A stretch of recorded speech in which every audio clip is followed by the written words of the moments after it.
welcome back to Chatting About Chan. I am your host, Ethan, and I'm here with my co-host, Mason. That's me. Welcome to the podcast where we watch a new Jackie Chan movie every week, and then we do a podcast about it. We just talk about the movie, but more specifically, Jackie Chan's performance. Essentially, the goal of this podcast is to watch every single movie that Jackie Chan has ever been given a credited role in. Yeah, if he has a named role, if it's just a guest starring role, we're not skipping that, and we're skipping the cartoons too. Yeah, skipping all cartoons. Yeah. Why, you may ask? Because why not? No, because I have no life. That's why. I feel I need. I have a. If I'm not watching Jackie Chan, I don't know what I'm going to fill that void with. Well, so this is interesting because we were just talking about this. You said a friend of yours was asking you why we're doing this. I don't know who. Someone recently asked me, like, why would you do that? And my answer is just because, mostly because no one's done it before. And I mean, we are looking at his IMDb filmography, and the films that he did early in his career are just so obscure and old. And there's just a general curiosity to see what those movies were like, I guess. And it's turned into something so much more. It's just a giant experiment. First, I guess I want to say, one of the things is I want to be able to say I've seen every Jackie Chan movie ever made. But you can't say that, Mason, because we're not watching the cartoons. Why did you disqualify? We're not covering them on the show. Why did you disqualify them? Because I don't know, they're not worth my time. Why? They're still part of his. They're still part of his filmography. There's no stunts in the cartoons. Excuse me. Did you not watch the behind-the-scene featurettes for Lego Ninjago? Nope. I did. Because I have no life. We'll do a spin-off. Series. I have to tell you where I'm going. You said, he didn't do the fighting in them, or he just does the voice. No, Mason, one of the selling points for Lego Ninjago was that Jackie Chan and his team actually choreographed the action in an animated film. Were they using kicking Lego buckets at each other? No, they're Jackie's here I am in my studio with my team, and everything you see here is going to be on the screen, and then they cut. And they showed the Legos doing the same thing. That sounds pretty cool. Did you ever see that video of Jackie where he's he's 60 years old or whatever, and he's talking about how great it was to work with all these guys over the years? And then they come behind him on the stage. Yeah. That was staged, dude. There's no way that was real. I don't know. I thought it was pretty cool. I got a little bit emotional. But they didn't tell me when that stunt team was from, what years they were working. Classic years. Well, what's there's many different classic years. I have friends who think the classic years were Rush Hour 1, 2. No, before that. Before 70s or 80s to 90s, are we talking Sammo Hung years? Late 80s, Sammo Hung years, yeah, for sure. So, but yeah, I maybe we'll change our mind once we get to the cartoons. But I mean, Mason, you can't really say we watch all of them. We don't watch the cartoons. Just saying. So this week we wow, completely ignore that. I'm not. Okay, all right, let's move on. Who cares? Still an art form. You like Miyazaki? I do, but. What? Jackie Chan Adventures is not Miyazaki. Oh, true. I don't know if I want to watch Jackie Chan Adventures. Yeah, because you can't say that we're doing the cartoons and then not watch the whole stupid TV series. I do enjoy Kung Fu Panda, though. Well, watch them then, on your own time. Yeah. So they have nothing to do with this podcast. Okay. So this episode, today, we're going to 1973, and we're going to Rumble in Hong Kong, which was the second title. The original title was Policewoman. Which makes more sense. So this movie is on Amazon, so we both watched it. Yep. And by the way, shout out to Amazon. You guys have saved my ass. You have all of these obscure Jackie Chan movies that I don't think anyone has watched. I do check the reviews. There are a few reviews for the movies we've watched so far. We've only watched 4 or 5. They're always don't watch this terrible film. Jackie's hardly in it. Why would you ever watch this? This falsely marketed. Thought Jackie Chan was the star of this movie. I think the reviews are actually from the reviews of the DVD, not the streaming. For sure. But there are very few. So Bezos, give me a call. Yeah, Jeff Bezos. Smash that subscribe button. I bow to you, Jeff Bezos. Thank you so much. This is amazing, man. You've been a treasure trove. We're happy to feature you on our show, or if you want to give us some cash, we'll talk about you for a few minutes. I bet he's a big Jackie Chan head. You think so? Dude, he's got all these movies on. He's got all the movies like Chan. But no, he's got all the movies on his website. Oh yeah, he probably went out of his way to get him up there, right? I honestly was expecting to have to track down some of these, maybe email some random Hong Kong distributor or something. Hey, do you have this old copy of a Jackie Chan movie that he's in it for like 5 minutes. We got like some of the crazy stuff already. Yeah. Like I mean, the first movie is the toughest, and that's on YouTube. So. Yeah, so this movie's interesting because Jackie Chan plays the villain. Yeah, I mean, kind of what we said in the last podcast. This is the early part of Jackie's career, so he's still figuring out what kind of roles, testing the waters, and trying different roles, which is so interesting because my whole life we just know Jackie in one role, which is being Jackie, charismatic, funny, a lot of stunts, a lot of fighting, and just overall having a good time. So seeing Jackie in more dramatic roles where he actually has a character, and I use the word character lightly, is very interesting. I've really enjoyed it. So, yeah, you want to talk about what happens in this movie? Yeah, okay, so the movie's called Policewoman. So all the movies we watched previously have had a story, but it's a very bare skeleton of a story. The last one, Master of Cracked Fingers, definitely had more of a story, but it was clearly edited out for the American audience. I have to say that Policewoman is the most slapped together of the movies we've watched. Oh my God. Definitely feel like a there step was back. nothing. This was empty, like a complete hollow urn of a movie with just caricatures of characters. It was a joke. Sorry. Let me get to the plot of the movie. The movie, I don't know if this was an error on Jeff Bezos' part, but the movie literally opens up in the middle of a conversation of two people talking. So it just jumps right. There's no establishing shot, nothing. Just people going, oh, yeah, right. Yeah, well, like, wait. I honestly thought, and the movie's 1 hour and 11 minutes long.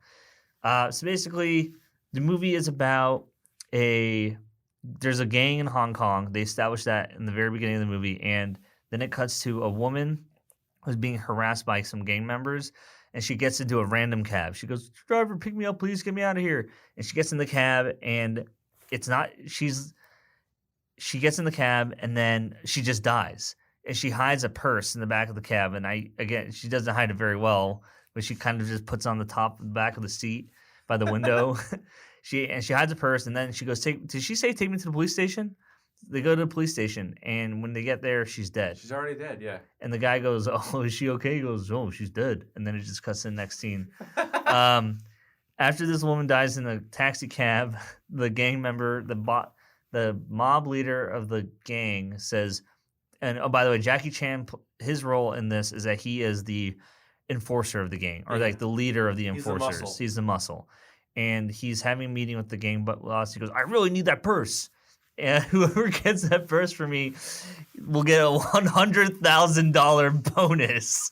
They never say what's in the purse, right? No, they never say. It's supposed to be a mystery. Like what's in the briefcase in Pulp Fiction? You don't need to know. It doesn't matter. It's just about the road getting to the purse. So the whole movie is people trying to trick this cab driver into giving them the purse. Cab driver is a man, by the way. This is not.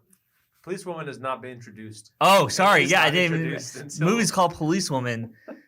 Policewoman, let me just, for the record, Policewoman shows up about 35 minutes into the movie. So the whole movie even when Policewoman comes in, it's about the cab driver. It should be called Cabman. It should be called Cabman. So so there's a bunch, I'm not going to go into the details, but some people they show up, they follow the cab driver and like, hey, give us a purse. He's like, I don't know what you're talking about. I really don't. And then they get into a fight, and then they send over a woman who impersonates as the dead woman's sister and says, hey, she was my sister. I really miss her. By the way, what did you do with the purse? Like, hey, why does everyone keep asking me about the purse? And then she leaves. After she leaves, the real sister of the woman who died shows up, and she goes... And it's the policewoman, by the way. she goes... She shows her police ID, I think, and then there's a great flashback showing her getting trained in Taekwondo. That was amazing. That was awesome. And they're having a conversation. They go, this was my favorite part of the movie. So the cabman's friend, and the policewoman are having a conversation, and they go, wait, so how did your sister get caught up into the gang life? She goes, oh, when we came to Hong Kong, she was lazy and didn't like to work, and just kind of fell into bad habits. By the way, this flashback doesn't. If you don't know film language, you might be confused because there's nothing to indicate that it's a flashback. It just shows her and her sister walking off a boat. Her sister, they're just walking, and the gang Jackie included, just literally grab her, throw her to a car, and drive away. So We already knew she didn't like working. So maybe this was lost in translation. I don't know. So then they had this conversation, and I'm gonna be honest, Mason, my mind is kind of blanking. The gang members track down the sister, and then they put her into a chokehold. She gets into a fight with them. They put her in a chokehold, bring her to their hideout, and then she's there, and they're like, "Where's the purse?" She goes, "I don't know what you're talking about." And then there's another woman who's on drugs, and she's like, "Oh, just get them the purse, please, just get them the purse." The cab driver finds the hideout, calls the police, but there was nobody there. And then, how does it end? They go to. I know the cops keep talking to the cab driver, right? And the cab driver's like, "I don't have time for this. I need to go drive, collect fares." Even though the woman had been kidnapped. That's great. And so how it ends. There's a confrontation between the cab driver and Jackie. No. I'm talking about when they go. She escapes, right? Right. So she kind of fights her way out. She fights her way out, which is awesome. People the entire movie. That was awesome. Almost every. Oh, I think she escaped, and then she escaped, and she hid, and they went into the place and they couldn't find her, and she escapes, and they fight. How does the cab driver get back to her? I don't remember. Damn. And I just watched this last night. Yesterday. This is the kind of impact this film had on us. So basically, the movie ends with a fight between the cab driver and Jackie Chan, which is pretty much a rematch because they fought earlier in the movie, which was fine, I guess. Anyways, we'll talk about that stuff later. So they get into a fight, and the cab driver beats Jackie, and the movie literally just ends. It just ends. The cops show up, and they're like, "Oh yeah," they go, "Good job. Maybe we have to give you a reward." And he's like, "I already got one." And the cab driver holds up like this piece of paper. Which we don't know. I think it was a check from the mob boss. Could be a check from the mob boss. Oh, wait. Wasn't it a check from when the mob boss did that drug deal with the other guy? Maybe. I think that's what it was. I thought it was maybe like him being instated to be a cop or something. Oh, I have no idea. I don't know. Anyways, the movie literally just ends. So let's talk about Jackie's performance in this movie.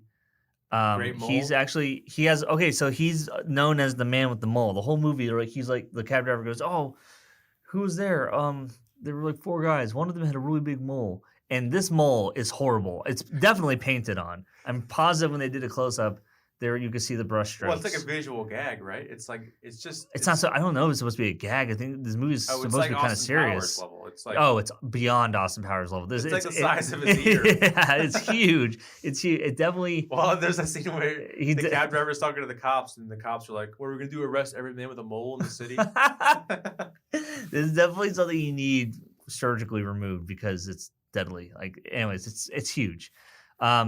He's very cocky, lots of attitude in this movie, and the fight scenes in this film are pretty modern for Jackie, even given by Jackie's standards, because he does a great job usually combining kung fu and gymnastics. Yeah, it was more just straightforward fighting, just punching, kicking, no gymnastics. The only standout moment was in the first fight between the Jackie Chan and the cab driver. Was Jackie was on top of a car, and I think he even flew forward at one point, but that was it.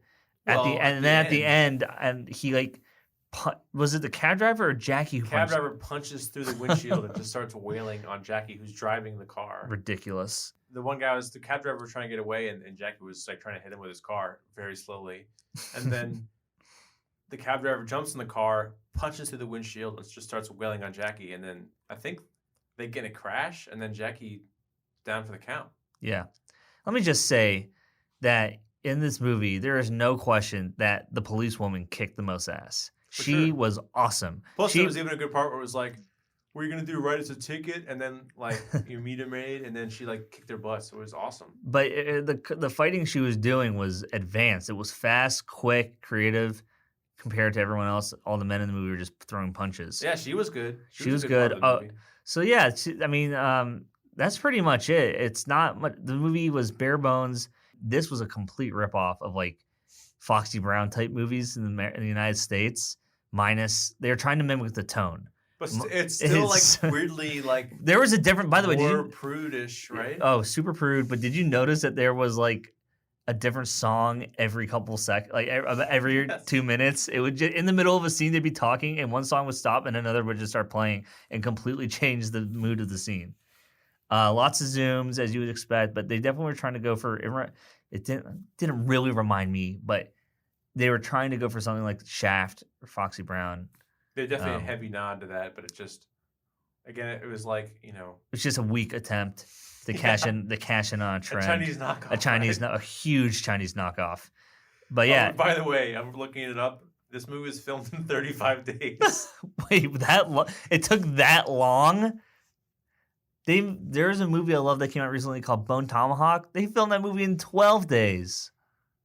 Well, they probably were writing it as they were going and editing as Policewoman. well. Yeah, Uh, I'm sure. One of my favorite parts of this movie was after I don't even know how this conversation started, but the cab driver's talking to his friend and he goes, maybe they're like, why is there so much crime? He goes, just look, the magazines. And he goes, the magazines? He goes, yeah, magazines, music, movies, all the violence, it's corrupting the youth.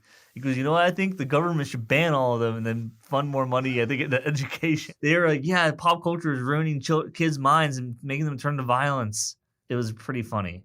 But yeah, I mean, Jackie finding his feet, doing a dramatic role, playing the tough guy. I guess, The villain. The villain. Which apparently this is one of 2 movies where he's the villain. No way. What's the other one?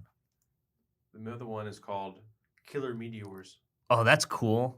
And that's I like the title. 76. So Okay. three years away from. Well, that's interesting. So yeah, I mean, I guess he's already getting stereotyped as the kind of the tough guy, obviously with skills. I really want to know. I need to go online and read about his biography. I don't know what his background is, his social background, how if he like really worked his way up into the industry. Because I know he was at the circus school and he was training martial arts for so many hours on end. But I wonder, how he broke into film. I wonder how people saw him and were like, I want you. You should be in the movies. Yeah, I wonder. Yeah, I wonder about if he was a hot commodity or if Yeah. he was just like, Right. put me in your movie. Because it's unlike, whereas not that Jackie doesn't, but Bruce Lee has such a presence about him that it was obvious that he would be a movie star. And he also knew how to put on a show. Jackie does too, but it's not, judging from these early movies, is not obvious at all. He really had to find his voice later. Oh, for sure. So that's what's also really fun about watching these early movies is that you could never tell that this is the Jackie Chan we know and love. You know what? I think, ironically, he was the star in Master with Cracked Fingers. But I feel like the only movie we've seen so far where he really like stole his show was the Fist of Anger. Fist of Anger, where he was the really overeager, hot-tempered, young fighter. Yeah, he was really good in that movie. Yeah, Master of Cracked Fingers was definitely the closest to modern Jackie we've seen so far. Yeah. But let me ask you a question. Okay. Do you think sorry, Mason has a daughter. Do you think she's going to be a Jackie Chan fan when she gets older? Probably. I mean, she's already throwing herself on the ground ever since she gets. She loves climbing and falling and getting hurt, so she's probably on her way to becoming a Jackie. I've always wondered that when I have kids, like are there certain movies that you're going to show her as she gets older? I think so, but I think I got to wait quite a while for that period of her life. Yeah. Know? Yeah. I mean, maybe like I start maybe like around 4 or 5. Yeah, maybe. Yeah. Do you think you're gonna show her Jackie Chan? What would be the first Jackie Chan movie you show her if you could? I don't know. It's a good question. Because kids, once you can't really little. I get the mind of a 9-year-old, 8-year-old because that's basically where my brain stopped growing. But like for like a 4 or 5-year-old, it's got to be kind of flashier and more like, way more higher energy than right. Something I like stuff that's a little bit more low key, like a little more subtle. Mm-hmm. Like Shanghai Noon.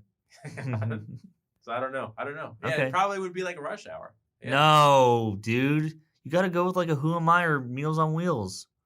There's so much like or Police Story 2. There's so much slowness in those films. But that's Jackie for you. They need to justify the action by having nonsense drama. Maybe Master with Cracked Fingers. That movie is no. really like... No. That's not a real Jackie movie. That's a lean film. You're crazy. It's very lean. Dude, you're crazy. Show her a real Jackie Chan. Like, Who Am I? That's a great one. Come on, you can't. You're nuts. Sorry, guys. I'm sorry. That is poor. What about Armor of God? Yeah, sure. Why not? That's a good one. Yeah. There's not that many fighting scenes, but there's a lot of good stunts. There's not. It's mostly stunts. I don't remember. I haven't seen it in a long time. Yeah. So what are we watching next, Mason? Dragons of Death. Ooh. Fist to Fist. Fist to Fist? Fist to Fist. Is that the title? Yeah. Dragons of Death, Fist to Fist? Well, I think those are like the 2 titles. Okay. Dragons of Death, Fist to Fist. All right, what's it about?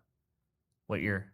73. Oh my again. God, the never-ending year. Jeez. He's a guard though. He's not a titled role. So All we're right, let's not watching that.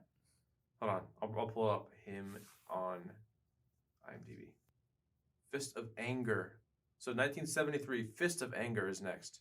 Didn't we already we watched Fist of Fury? Fist of Fury. This is Fist of Anger. No, I'm pretty sure it was called Fist of Anger. Everybody, thank you so much for tuning in this week, and we'd love to hear your feedback. Do you enjoy the podcast? What do you think is our strengths? What do you think is our weaknesses? Is there something you'd like to hear more of? Again, what are your guys' favorite Jackie Chan movies? What are some that we have to cover? I mean, I think we're going to cover all the major ones, but if we miss one, let us know. We'll go back, we'll watch it, and thanks again for tuning in, and we'll see you next week. Bye bye. See you later.